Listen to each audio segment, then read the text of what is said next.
अति पुनीत गिरिजा के करनी, बिस्तर सहित कृपा निधि भरनी। पिछले सत्र में हमने देखा कि प्रभु श्री राम ने माँ गिरिजा की तपस्या का बखान महादेव के सामने किया और महादेव की तपस्या की सराहना की। आइए उस अद्भुत दृश्य का दर्शन करते हैं। एक तरफ महादेव हैं जो राम का नाम जपते हैं और दूसरी तरफ स्वयं भगवान हैं जो महादेव की तपस्या की सराहना कर रहे हैं। क्या सुंदर तालमेल है एक दूसरे के आराध्य देवों की। स्कंद पुराण में एक बहुत ही अद्भुत श्लोक आता है जिसे हम हरिहर स्तोत्र के नाम से जानते हैं।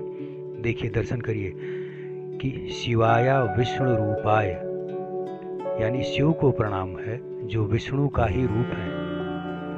शिव रूपाय विष्णुवे, यानी विष्णु को प्रणाम है जो शिव का ही रूप है। शिवस्य हृदयम विष्णु, यानी शिव के हृदय में विष्णु वास करते हैं। विष्णोश्च हृदयम शिवः, और विष्णु के हृदय में शिव वास करते हैं। आइए एक दूसरे के आराध्य देवों को प्रणाम करते हुए उस अद्भुत प्रसंग का दर्शन करते हैं जो भगवान श्री राम और भूत भावन भगवान श्री भोलेनाथ के बीच हो रहा था। अब प्रभु श्री राम वह बात कहने जा रहे हैं जिसके लिए वह भगवान भोलेनाथ के सामने प्रकट हुए थे। देखिए, यहाँ भगवान अपने भक्त को आदेश नहीं दे रहे हैं बल्कि विनती कर रहे हैं। गोस्वामी श्री तुलसीदास जी लिखते हैं कि अब विनती मम सुनहु शिव, जव मो पर निज नेहु, जाई विवाहं शैल जही, यह मोहि मांगे देहु। यानी भगवान श्री राम शिव जी से कहते हैं कि हे शिव जी, यदि मुझ पर आपका स्नेह है तो आप मेरी विनती सुनिए। मुझे यह मांगे दीजिए कि आप जाकर पार्वती से विवाह कर लें। जाई विवाहूं शैल जई, यह मोहि मांगे देहूं। अब देखिए, भगवान भोलेनाथ जो जवाब देते हैं उस पे आप बलिहारी जाएंगे। कहते हैं कि काह शिव जदपि उचित यस नाही, नाथ बचन पुनि मेटी न जाही। यानी शिव जी ने कहा, यद्यपि ऐसा उचित नहीं है परंतु स्वामी की बात भी नहीं मीटी जा सकती है।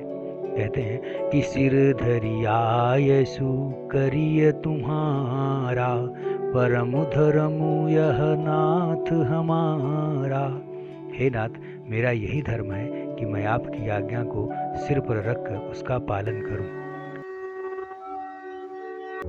सिर धरियायसु करिय तुम्हारा, परम धर्मु यह नाथ हमारा। आइए दर्शन करते हैं भक्ति का सर्वोच्च शिखर, जब भगवान शिव ने प्रभु श्री राम के वचन को स्वीकारोक्ति दी। कैसे? सिर धरियायसु करिय तुम्हारा।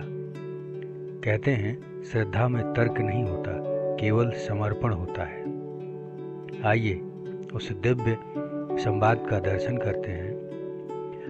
भगवान भोलेनाथ कहते हैं आगे कि मातु पिता गुरु प्रभु कय बानी, बिनहि विचार करिय शुभ जानी। यानी माता पिता गुरु और स्वामी की बात को बिना ही विचारे शुभ समझकर मान लेना चाहिए। आगे कहते हैं, तुम सब भांति परम हितकारी, अज्ञा सिर पर नाथ तुम्हारी। फिर आप तो सब प्रकार से मेरे हितकारी हैं नाथ। हे नाथ, आपकी आज्ञा मेरे सिर पर है। तुम सब भांति परम हितकारी। अब देखिए प्रभु श्री राम कैसे संतुष्ट होते हैं कि प्रभु तो शव सुनी शंकर वचना, भक्ति विवेक धर्म जुत रचना। यानी शिव जी की भक्ति, ज्ञान और धर्म से युक्त वचन रचना सुनकर प्रभु श्री रामचंद्र जी संतुष्ट हो गए। प्रभु तो शव सुनी शंकर वचना। आगे कहते हैं कि कहा प्रभु हर तुम्हार पन रहेऊ, अब उर राख्यों जो हम कहेऊ। प्रभु श्री राम ने कहा कि हे हर, हे शिव जी, आपकी प्रतिज्ञा पूरी हो गई। अब हमने जो कहा है उसे ध्यान में रखना। प्रभु श्री राम जानते थे कि सती के त्याग के बाद शिव जी ने दोबारा विवाह न करने की कठिन प्रतिज्ञा की थी। इसलिए प्रभु मुस्कुरा कर बोले, क्या कह प्रभु हर तुम्हार पन रहू, यानी हे शिव, आपकी प्रतिज्ञा अब पूरी हो गई, क्योंकि आपने इतने वर्षों तक उसका पालन किया। अब जो मैंने कहा है उस विवाह के वचन को अपने हृदय में धारण करिएगा। अब उर राख्यो जो हम कहेऊ।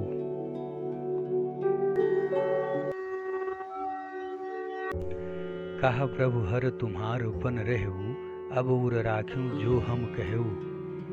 पिछले सत्र में हमने स्मरण किया कि प्रभु श्री राम ने कहा, हे शिव जी, आपकी प्रतिज्ञा पूरी हो गई।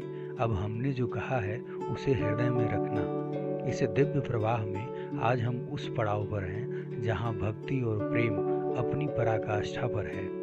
गोस्वामी श्री तुलसीदास जी लिखते हैं, कहते हैं कि अंतर्धान भये यस भासी, शंकर सोई मूर्ति उर राखी। यानी इस प्रकार श्री रामचंद्र जी कह के अंतर ध्यान हो गए। शिव जी ने उनकी वह मूर्ति अपने हृदय में बसा ली, वो स्मृति जिसने महादेव को वैराग्य को प्रेम से भर दिया, महादेव के वैराग्य को प्रेम से भर दिया। क्या अद्भुत प्रेम है, क्या अनन्य प्रेम है। एक दूसरे के हृदय में वास करते हैं। शिवस्य हृदयम विष्णु, विष्णुश्च हृदयम शिवः, और एक दूसरे के आराध्य हैं। इस अनन्य प्रेम का दर्शन करने के लिए हमें और आपको समुद्र के तट पर चलना होगा, जहाँ रामेश्वरम की स्थापना हो रही थी। वानर सेना खड़ी थी, ऋषि मुनि देख रहे थे कि श्री राम ने रेत से एक शिवलिंग बनाया है। कौतूहलवश सभी ने प्रभु श्री राम से पूछा, हे प्रभु, आपने इस स्थान का नाम रामेश्वर रखा है, इसका अर्थ क्या है?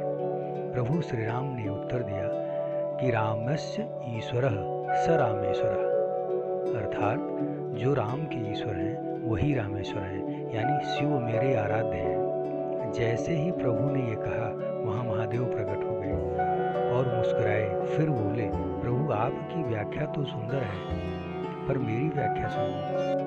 भगवान भोलेनाथ कहते हैं, रामः ईश्वरः यस् स रामेश्वरः, अर्थात राम जिसके ईश्वर हैं वही रामेश्वर हैं, यानी प्रभु श्री राम मेरे आराध्य हैं। और अंत में दोनों मुस्कुराए और एक स्वर में बोले, जो हम दोनों में भेद करता है वह हमें कभी प्राप्त नहीं कर सकता। यही वह प्रेम है जहाँ भगवान भक्त बन जाता है और भक्त भगवान। शंकर सोई मूर्ति उर राखी, जैसे महादेव ने प्रभु राम की उस मनमोहक छवि को सदा के लिए अपने हृदय में बसा लिया। आइए हम और आप भी महादेव और श्री राम की इसी अनन्य जोड़ी को अपने हृदय के सिंहासन पर विराजमान करें और प्रेम से बोलते हैं, सियावर रामचंद्र की जय, उमापति महादेव की जय।